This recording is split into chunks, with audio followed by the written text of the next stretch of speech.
الحمد للہ رب العالمین والصلاة والسلام علی سید الانبیاء والمرسلین اما بعد فاعوذ باللہ من الشیطان الرجیم بسم اللہ الرحمن الرحیم۔ لیسن 19 سبق سیرت مصطفیٰ صلی اللہ تعالی علیہ وآلہ وسلم کتاب سے انشاءاللہ تعالی ہم پڑھیں گے، اور آج 8واں باب ہے اس کتاب کا۔ اللہ کی رحمت سے ہجرت کا تیسرا سال پڑھیں گے، 3 ہجری، صفحہ نمبر 250 سے آغاز ہوا چاہتا ہے۔ توجہ کے ساتھ سماعت کرتے جائیں، اللہ کی رحمت سے اس کی خوب برکتیں پاتے جائیں۔ جنگ احد، اس سال کا سب سے بڑا واقعہ جنگ احد ہے۔ احد ایک پہاڑ کا نام ہے جو مدینہ منورہ سے تقریباً 3 میل دور ہے۔ چونکہ حق و باطل کا یہ عظیم معرکہ اسی پہاڑ کے دامن میں درپیش ہوا، اسی لیے یہ لڑائی غزوہ احد کے نام سے مشہور ہے، اور قرآن مجید کی مختلف آیتوں میں اس لڑائی کے واقعات کا خداوند عالم نے تذکرہ فرمایا ہے۔ جنگ احد کا سبب، یہ آپ پڑھ چکی ہیں کہ جنگ بدر میں 70 کفار قتل اور 70 گرفتار ہوئے تھے، اور جو قتل ہوئے ان میں سے اکثر کفار قریش کے سردار بلکہ تاجدار تھے۔ اسی بنا پر مکہ کا ایک گھر ماتم کدہ بنا ہوا تھا، اور قریش کا بچہ جوش انتقام میں آتش غیظ و غضب کا تنور بن کر مسلمانوں سے لڑنے کے لیے بے قرار تھا۔ عرب خصوصاً قریش کا یہ طرہ امتیاز تھا کہ وہ اپنے ایک مقتول کے خون کا بدلہ لینے کو اتنا بڑا فرض سمجھتے تھے جس کو ادا کیے بغیر گویا ان کی ہستی قائم نہیں رہ سکتی تھی۔ چنانچہ غزوہ بدر کے مقتولوں کے ماتم سے جب قریشیوں کو فرصت ملی تو انہوں نے یہ عزم کر لیا کہ جس قدر ممکن ہو جلد سے جلد مسلمانوں سے اپنے مقتولوں کے خون کا بدلہ لینا چاہیے۔ چنانچہ ابو جہل کا بیٹا اکرمہ اور امیہ کا لڑکا صفوان اور دوسرے کفار قریش جن کے باپ بائی بیٹے جنگ بدر میں قتل ہو چکے تھے، سب کے سب ابو سفیان کے پاس گئے اور کہا کہ مسلمانوں نے ہماری قوم کے تمام سرداروں کو قتل کر ڈالا ہے، اس کا بدلہ لینا ہمارا قومی فریضہ ہے، لہٰذا ہماری خواہش ہے کہ قریش کی مشترکہ تجارت میں امسال یعنی اس سال جتنا نفع ہوا ہے وہ سب قوم کے جنگی فنڈ میں جمع ہو جانا چاہیے، اور اس رقم سے بہترین ہتھیار خرید کر اپنی لشکری طاقت بہت جلد مضبوط کر لینی چاہیے، اور پھر ایک عظیم فوج لے کر مدینہ پر چڑھائی کر کے بانی اسلام اور مسلمانوں کو دنیا سے نیست و نابود کر دینا چاہیے۔ ابو سفیان نے خوشی قریش کی اس درخواست کو منظور کر لیا، لیکن قریش کو جنگ بدر سے یہ تجربہ ہو چکا تھا کہ مسلمانوں سے لڑنا کوئی آسان کام نہیں ہے۔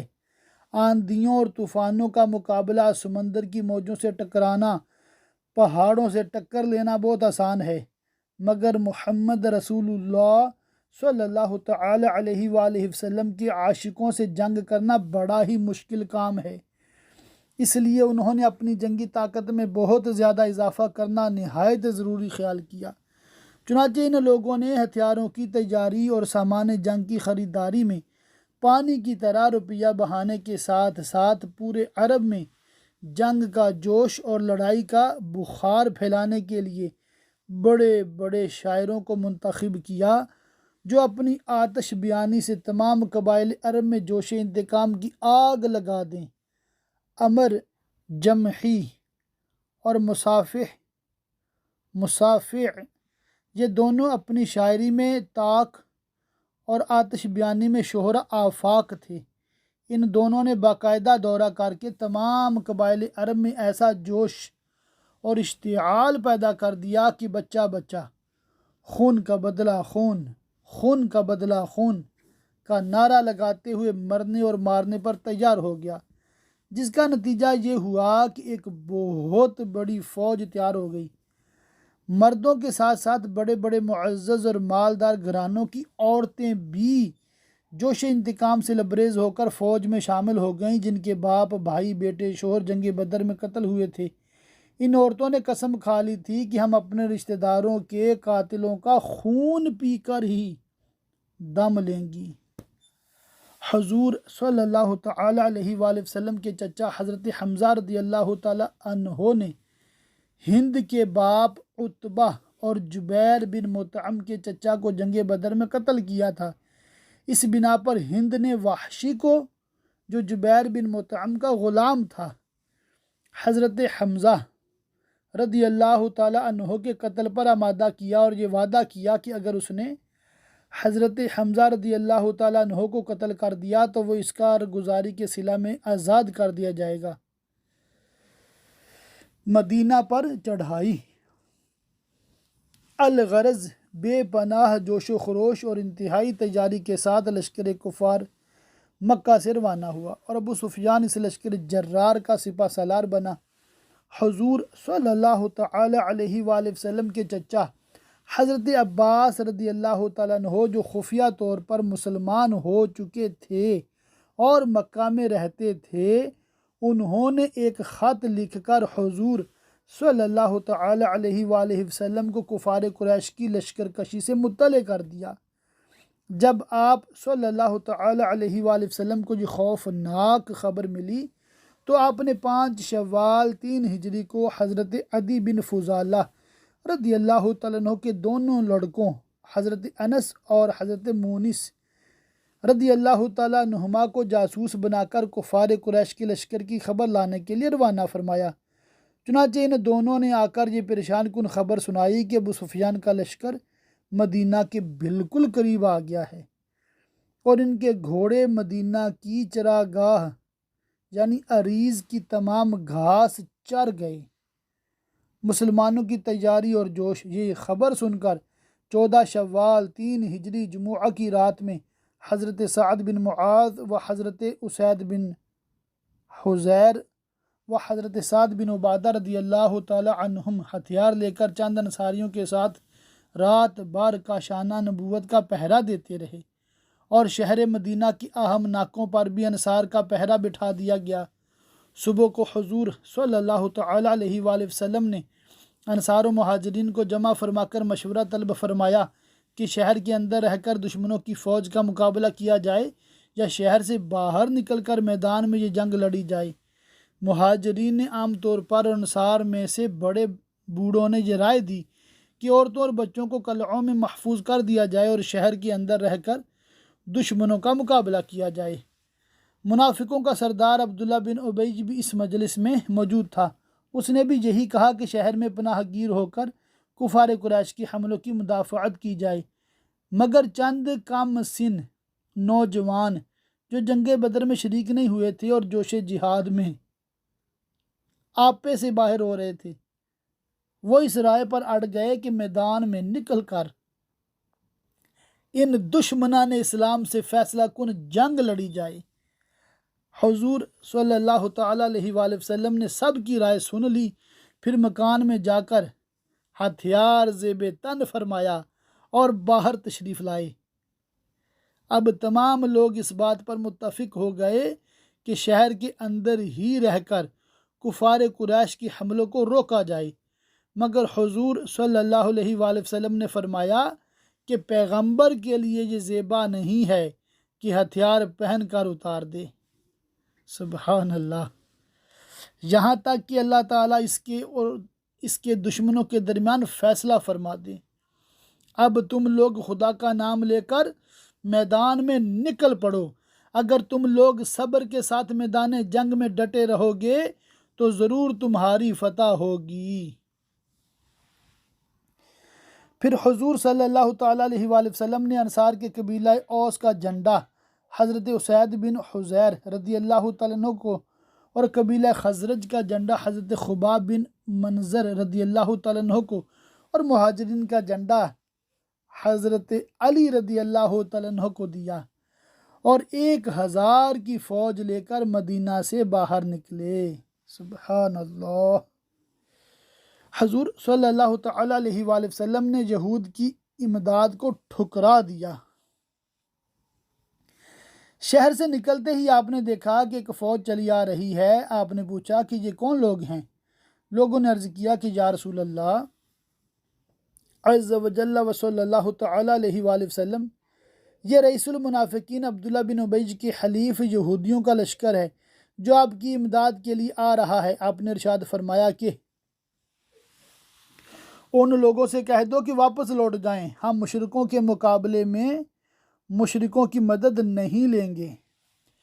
چنانچہ یہودیوں کا یہ لشکر واپس چلا گیا۔ پھر عبداللہ بن ابی منافقوں کا سردار بھی، جو 300 آدمیوں کو لے کر حضور صلی اللہ تعالیٰ علیہ وآلہ وسلم کے ساتھ آیا تھا، یہ کہہ کر واپس چلا گیا کہ محمد صلی اللہ تعالیٰ علیہ وآلہ وسلم نے میرا مشورہ قبول نہیں کیا اور میری رائے کے خلاف میدان میں نکل پڑے، لہٰذا میں ان کا ساتھ نہیں دوں گا۔ عبداللہ بن ابی کی یہ بات سن کر قبیلہ خزرج میں سے بنو سلمہ کی اور قبیلہ اوس میں سے بنو حارثہ کے لوگوں نے بھی واپس لوٹ جانے کا ارادہ کر لیا، مگر اللہ تعالیٰ نے ان لوگوں کے دلوں میں اچانک محبت اسلام کا ایسا جذبہ پیدا فرما دیا کہ ان لوگوں کے قدم جم گئے، اور چنانچہ اللہ تعالیٰ نے قرآن مجید میں ان لوگوں کا تذکرہ فرماتے ہوئے ارشاد فرمایا کہ جب تم میں کے دو گروہوں کا ارادہ ہوا کہ نامردی کر جائیں اور اللہ ان کا سنبھالنے والا ہے، اور مسلمانوں کو اللہ ہی پر بھروسہ ہونا چاہیے۔ اب حضور صلی اللہ تعالیٰ علیہ وآلہ وسلم کے لشکر میں کل 700 صحابہ رضی اللہ تعالیٰ عنہم رہ گئے، جن میں کل 100 زرہ پوش تھے، اور کفار کی فوج میں 3000 اشرار کا لشکر تھا، جن میں 700 زرہ پوش جوان، 200 گھوڑے، 3000 اونٹ اور 15 عورتیں تھیں۔ شہر سے باہر نکل کر حضور صلی اللہ تعالیٰ علیہ وآلہ وسلم نے اپنی فوج کا معائنہ فرمایا، اور جو لوگ کم عمر تھے ان کو واپس لوٹا دیا کہ جنگ کے ہولناک موقع پر بچوں کا کیا کام، بچوں کا جوش جہاد۔ مگر جب حضرت رافع بن خدیج رضی اللہ تعالیٰ عنہ سے کہا گیا کہ تم بہت چھوٹے ہو، تم بھی واپس چلے جاؤ، تو وہ فوراً پاؤں کے انگوٹھوں کے بل تن کر کھڑے ہو گئے تاکہ ان کا قد اونچا نظر آئے۔ چنانچہ ان کی یہ ترکیب چل گئی اور وہ فوج میں شامل کر لیے گئے۔ واہ سبحان اللہ۔ حضرت سامورہ رضی اللہ تعالیٰ عنہ جو ایک کم عمر نوجوان تھے، جب ان کو واپس کیا جانے لگا تو انہوں نے عرض کیا کہ میں رافع بن خدیج کو کشتی میں پچھاڑ لیتا ہوں، یعنی اسے جیت جاتا ہوں، اس لیے اگر وہ فوج میں لے گئے ہیں تو پھر مجھ کو بھی ضرور جنگ میں شریک ہونے کی اجازت ملنی چاہیے۔ چنانچہ دونوں کا مقابلہ کرایا گیا، اور واقعی حضرت سامورہ رضی اللہ تعالیٰ عنہ نے حضرت رافع بن خدیج رضی اللہ تعالیٰ عنہ کو زمین پر دے مارا۔ اس طرح ان دونوں پرجوش نوجوانوں کو جنگ احد میں شرکت کی سعادت نصیب ہو گئی۔ اللہ اللہ، کیا خوب منظر ہوگا۔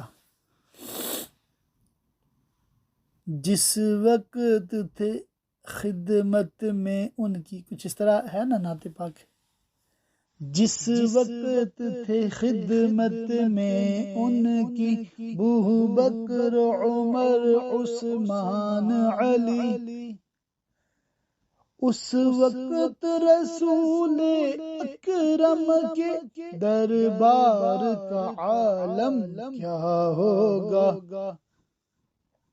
ایک سمت عمر ایک سمت علی، صدیق ادھر عثمان ادھر، ان جگمگ جگمگ تاروں میں مہتاب کا عالم کیا ہوگا۔ سبحان اللہ سبحان اللہ سبحان اللہ سبحان اللہ۔ تاجدار دو عالم صلی اللہ تعالی علیہ وآلہ وسلم میدان جنگ میں مشرقین تو 12 شوال 3 ہجری بدھ کے دن ہی مدینہ کے قریب پہنچ کر کوہ احد پر اپنا پڑاؤ ڈال چکے تھے، مگر حضور اکرم صلی اللہ تعالی علیہ وآلہ وسلم 14 شوال 3 ہجری بعد نماز جمعہ مدینہ سے روانہ ہوئے، رات کو بنی نجار میں رہے اور 15 شوال سنیچر یعنی ہفتہ کے دن نماز فجر کے وقت احد میں پہنچے۔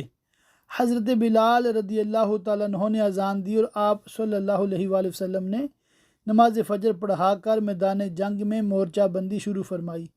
حضرت عکاشہ بن محسن اسدی کو لشکر کے میمنہ یعنی دائیں بازو پر اور حضرت ابو سلمہ بن عبد الاسد مخزومی کو میسرہ یعنی بائیں بازو پر، اور حضرت ابو عبیدہ بن الجراح و حضرت سعد بن ابی وقاص کو مقدمہ یعنی اگلے حصہ پر، اور حضرت مقداد بن عمر کو ساقہ یعنی پچھلے حصہ پر افسر مقرر فرمایا رضی اللہ تعالی عنہم، اور صف بندی کے وقت احد پہاڑ کو پشت پر رکھا اور کوہ عینین کو جو وادی کنات میں ہے اپنے بائیں طرف رکھا۔ لشکر کے پیچھے پہاڑ میں ایک درہ یعنی تنگ راستہ تھا جس میں سے گزر کر کفار قریش مسلمانوں کی صفوں کے پیچھے سے حملہ آور ہو سکتے تھے، اس لیے حضور صلی اللہ تعالی علیہ وآلہ وسلم نے اس درہ کی حفاظت کے لیے 50 تیر اندازوں کا ایک دستہ مقرر فرما دیا اور حضرت عبداللہ بن جبیر رضی اللہ تعالیٰ عنہ کو اس دستہ کا افسر بنا دیا اور یہ حکم دیا کہ دیکھو ہم چاہے مغلوب ہوں یا غالب، مگر تم لوگ اپنی اس جگہ سے اس وقت تک نہ ہٹنا جب تک میں تمہارے پاس کسی کو نہ بھیجوں۔ مشرکین نے بھی نہایت باقاعدگی کے ساتھ اپنی صفوں کو درست کیا، چنانچہ انہوں نے اپنے لشکر کے میمنہ پر خالد بن ولید کو اور میسرہ پر اکرمہ بن ابو جہل کو افسر بنا دیا، اور سواروں کا دستہ صفوان بن امیہ کی کمان میں تھا، اور تیر اندازوں کا ایک دستہ الگ تھا جن کا سردار عبداللہ بن ربیہ تھا، اور پورے لشکر کا علمبردار طلحہ بن ابو طلحہ تھا جو قبیلہ بنی عبدالدار کا ایک آدمی تھا۔ حضور صلی اللہ تعالی علیہ وآلہ وسلم نے جب دیکھا کہ پورے لشکر کفار کا علمبردار قبیلہ بنی عبدالدار کا ایک شخص ہے تو آپ نے بھی اسلامی لشکر کا جھنڈا حضرت مصعب بن عمیر رضی اللہ تعالیٰ عنہ کو عطا فرمایا جو قبیلہ بنی عبدالدار سے تعلق رکھتے تھے۔ سبحان اللہ۔ جنگ کی ابتدا۔ سب سے پہلے کفار قریش کی عورتیں دف بجا بجا کر ایسے اشعار گاتی ہوئی آگے بڑھیں جن میں جنگ بدر کے مقتولین کا ماتم اور انتقام خون کا جوش بھرا ہوا تھا۔ لشکر کفار کے سپہ سالار ابو سفیان کی بیوی ہند آگے آگے اور کفار قریش کے معزز گھرانوں کی 14 عورتیں اس کے ساتھ ساتھ تھیں، اور یہ سب آواز ملا کر یہ اشعار گا رہی تھیں کہ ہم آسمان کے تاروں کی بیٹیاں ہیں، ہم قالینوں پر چلنے والیاں ہیں، اگر تم بڑھ کر لڑو گے تو ہم تم سے گلے ملیں گے، اور پیچھے قدم ہٹایا تو ہم تم سے الگ ہو جائیں گے۔ مشرکین کی صفوں میں سب سے پہلے جو شخص جنگ کے لیے نکلا وہ ابو عامر اوسی تھا، جس کی عبادت اور پارسائی کی بنا پر مدینہ والے اس کو راہب کہا کرتے تھے، مگر رسول اللہ صلی اللہ تعالی علیہ وآلہ وسلم نے اس کا نام فاسق رکھا تھا۔ زمانہ جاہلیت میں یہ شخص اپنے قبیلہ اوس کا سردار تھا اور مدینہ کا مقبول عام آدمی تھا، مگر جب رسول اکرم صلی اللہ علیہ وآلہ وسلم مدینہ میں تشریف لائے تو یہ شخص جذبہ حسد میں جل بھن کر خدا کے محبوب صلی اللہ تعالیٰ علیہ وسلم کی مخالفت کرنے لگا اور مدینہ سے نکل کر مکہ چلا گیا اور کفار قریش کو آپ سے جنگ کرنے پر آمادہ کیا۔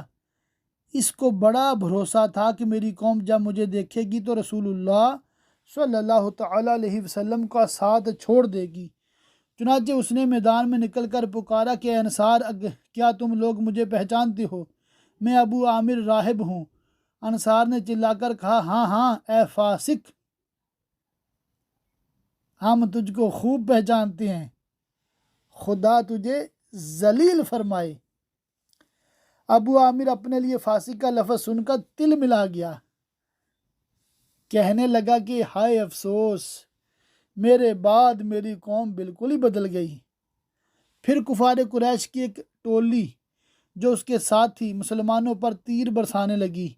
اس کے جواب میں انصار نے بھی اس زور کی سنگ باری کی کہ ابو عامر اور اس کے ساتھی میدان جنگ سے بھاگ کھڑے ہوئے۔ لشکر کفار کا علمبردار طلحہ بن ابو طلحہ صف سے نکل کر میدان میں آیا اور کہنے لگا کہ کیوں مسلمانو، تم میں کوئی ایسا ہے کہ یا وہ مجھ کو دوزخ میں پہنچا دے یا خود میرے ہاتھ سے وہ جنت میں پہنچ جائے۔ اس کا یہ گھمنڈ سے بھرا ہوا کلام سن کر حضرت علی شیر خدا نے فرمایا کہ ہاں میں ہوں۔ یہ کہہ کر فاتح خیبر نے ذوالفقار کے ایک ہی وار سے اس کا سر پھاڑ دیا اور وہ زمین پر تڑپنے لگا، اور شیر خدا منہ پھیر کر وہاں سے ہٹ گئے۔ لوگوں نے پوچھا کہ آپ نے اس کا سر کیوں نہیں کاٹ لیا؟ شیر خدا نے فرمایا کہ جب وہ زمین پر گرا تو اس کی شرمگاہ کھل گئی اور وہ مجھے قسم دینے لگا کہ مجھے معاف کر دیجئے۔ اس بے حیا کو بے ستر دیکھ کر مجھے شرم دامن گیر ہو گئی، اس لیے میں نے منہ پھیر لیا۔ طلحہ کے بعد اس کا بھائی عثمان بن ابو طلحہ رجز کا یہ شعر پڑھتا ہوا حملہ آور ہوا کہ علم بردار کا فرض ہے کہ نیزہ کو خون میں رنگ دے یا وہ ٹکڑا ہو کر ٹوٹ جائے۔ حضرت حمزہ رضی اللہ تعالیٰ عنہ اس کے مقابلہ کے لیے تلوار لے کر نکلے۔ اس کے شانے پر ایسا بھرپور ہاتھ مارا کہ تلوار ریڑھ کی ہڈی کو کاٹتی ہوئی کمر تک پہنچ گئی،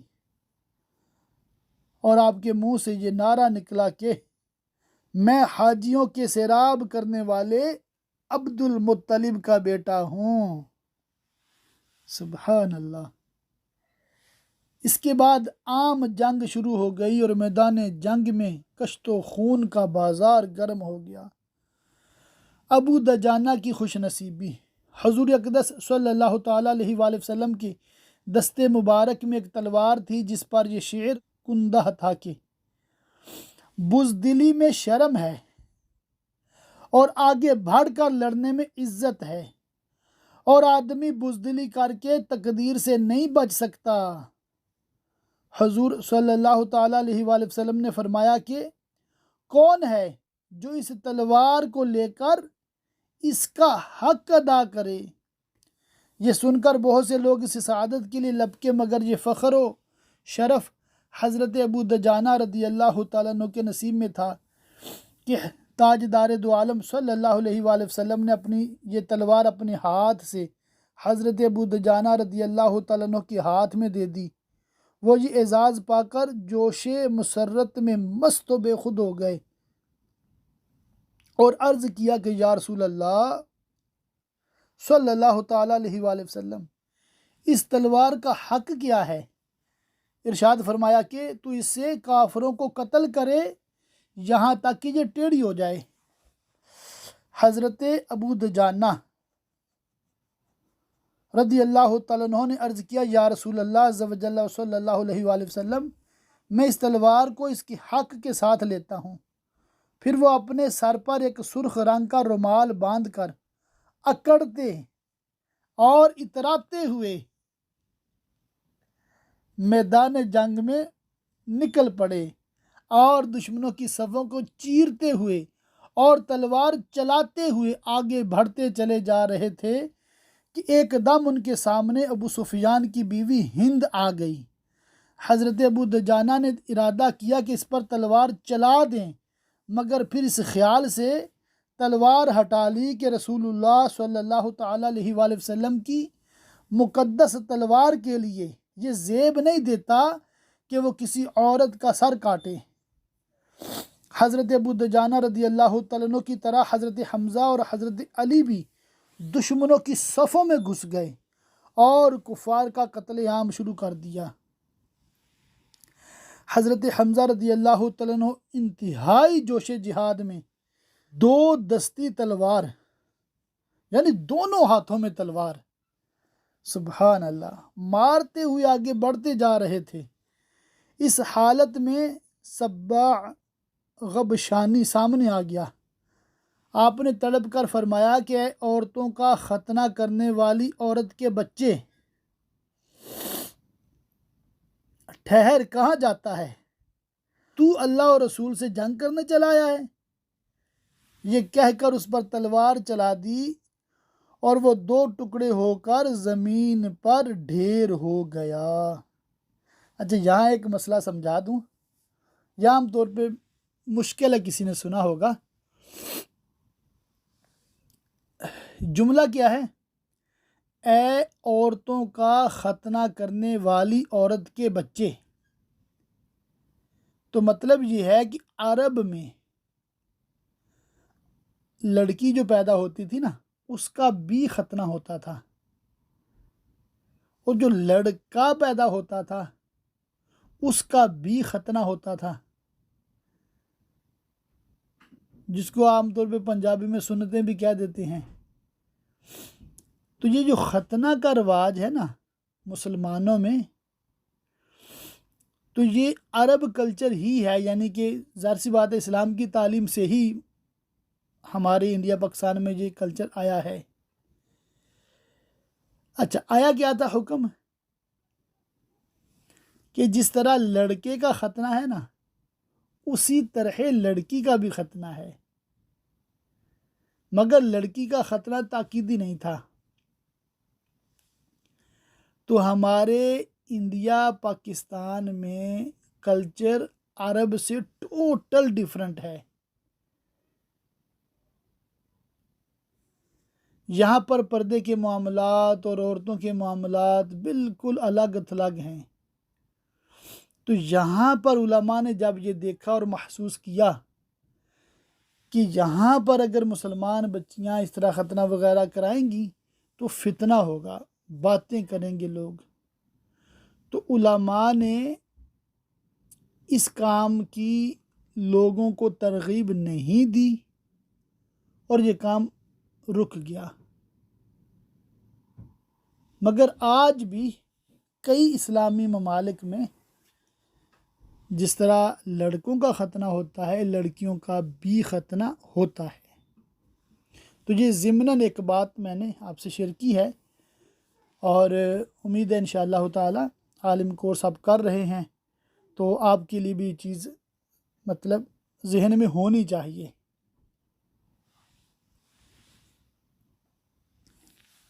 حضرت حمزہ کی شہادت۔ وحشی جو ایک حبشی غلام تھا اور اس کا آقا جبیر بن مطعم اس سے وعدہ کر چکا تھا کہ تو اگر حضرت حمزہ رضی اللہ تعالیٰ عنہ کو قتل کر دے تو میں تجھ کو آزاد کر دوں گا۔ وحشی ایک چٹان کے پیچھے چھپا ہوا تھا اور حضرت حمزہ رضی اللہ تعالیٰ عنہ کی طاق میں تھا۔ جوں ہی آپ اس کے قریب پہنچے، اس نے دور سے اپنا نیزہ پھینک کر مارا جو آپ کی ناف میں لگا اور پشت کے پار ہو گیا۔ اللہ اکبر۔ اس حال میں بھی حضرت حمزہ رضی اللہ تعالیٰ عنہ تلوار لے کر اس کی طرف بڑھے، مگر زخم کی تاب نہ لا کر گر پڑے اور شہادت سے سرفراز ہو گئے۔ کفار کے علمبردار خود کٹ کٹ کر گرتے چلے جا رہے تھے، مگر ان کا جھنڈا گرنے نہیں پاتا تھا۔ ایک قتل ہونے کے بعد دوسرا اس جھنڈے کو اٹھا لیتا تھا۔ ان کافروں کے جوش و خروش کا یہ عالم تھا کہ جب ایک کافر نے، جس کا نام ثواب تھا، مشرکین کا جھنڈا اٹھایا تو ایک مسلمان نے اس کو اس زور سے تلوار ماری کہ اس کے دونوں ہاتھ کٹ کر زمین پر گر پڑے، مگر اس نے اپنے قومی جھنڈے کو زمین پر گرنے نہیں دیا، بلکہ جھنڈے کو اپنے سینے سے دبائے ہوئے زمین پر گر پڑا۔ اسی حالت میں مسلمانوں نے اس کو قتل کر دیا، مگر وہ قتل ہوتے ہوتے یہی کہتا رہا کہ میں نے اپنا فرض ادا کر دیا۔ اس کے مرتے ہی ایک بہادر عورت جس کا نام امرہ تھا، اس نے جھپٹ کر قومی جھنڈے کو اپنے ہاتھ میں لے کر بلند کر دیا۔ یہ منظر دیکھ کر قریش کو غیرت آئی اور ان کی بکھری ہوئی فوج سمٹ آئی اور ان کے اکھڑے ہوئے قدم پھر جم گئے۔ یہاں پر ختم کرتے ہیں آج کا لیسن۔ انشاءاللہ تعالی مزید غزوہ احد کے حوالے سے ہم اگلے لیسن میں پڑھیں گے۔ اللہ تعالیٰ کی پاک بارگاہ میں دعا اللہ تعالیٰ ہمیں علم نافع عطا فرمائے، جو کچھ سیکھا سمجھا اسے یاد رکھنے دوسروں تک پہنچانے کی بھی توفیق عطا فرمائے۔ آمین بجاہ النبی الامین وصلی اللہ تعالی علیہ وآلہ وصحبہ وبارک وسلم۔